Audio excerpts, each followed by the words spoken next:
Okay, so I had antibiotics and specifically antimycobacterial antibiotics, which are specifically used for mostly TB, also sometimes leprosy. So just to focus on TB, tuberculosis is a contagious airborne bacterial infection that's caused by the Mycobacterium tuberculosis. So once it's inhaled, it spreads to the lymph and the bloodstream.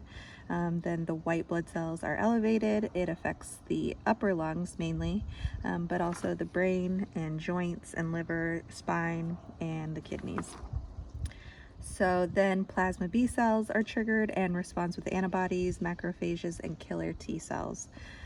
So the mechanism of action, usually this antibiotic acts on the DNA and or the RNA of the bacteria, leading to the lack of growth and eventually the death of the bacteria.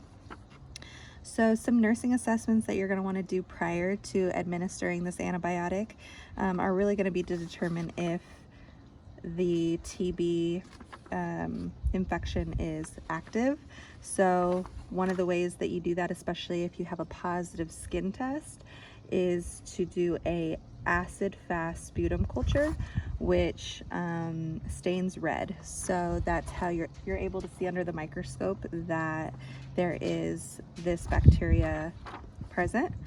You're going to do early in the morning, and you're going to have 3 consecutive sputum tests to determine that the infection is active.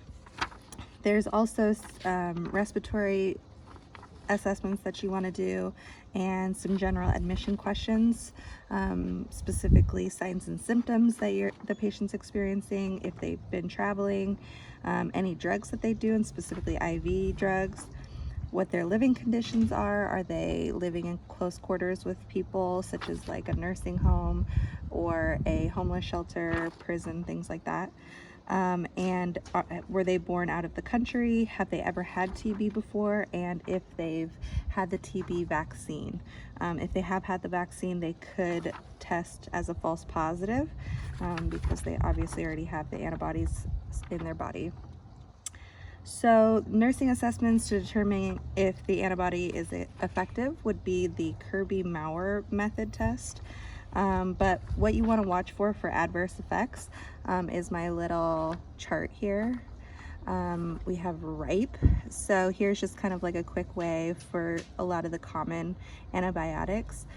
First one is Rifampin, which is adverse effects is going to be red, orange, fluid, so that's like the tears, urine, sweat. Those are normal for this medication, but in excess you're going to see liver toxicity, so you want to educate the patient on wearing glasses instead of contacts because their tears are going to be tinted.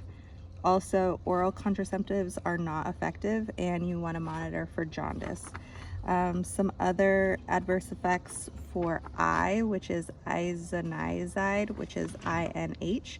It interferes with B6, some neuropathy, so some like numbness and tingling in the extremities would be adverse effects, and also hepatotoxicity. So jaundice, dark urine is a big one, fatigue, and elevated labs.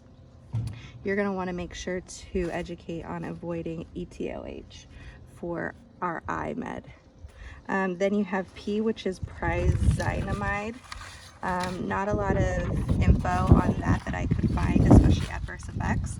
But then you have E, which is ethambutol, which is eye, blurred vision, and color changes. So those are like eye related, E and E. I also wanted to add in here just our airborne like memory tools for measles, tuberculosis, and then varicella. So as we know that for airborne precautions, we're going to want all staff to wear the N95 mask. Patient's going to be in a negative pressure room and the door closed. And it's usually best practice for the patient to transport from unit to unit wearing like a surgical mask or any kind of mask that they can wear. It doesn't have to be N95 though. Some other tips and just notes with this medication. Usually the patient's on this med for 6 to 12 months, so it's going to be like a long medication regimen for them.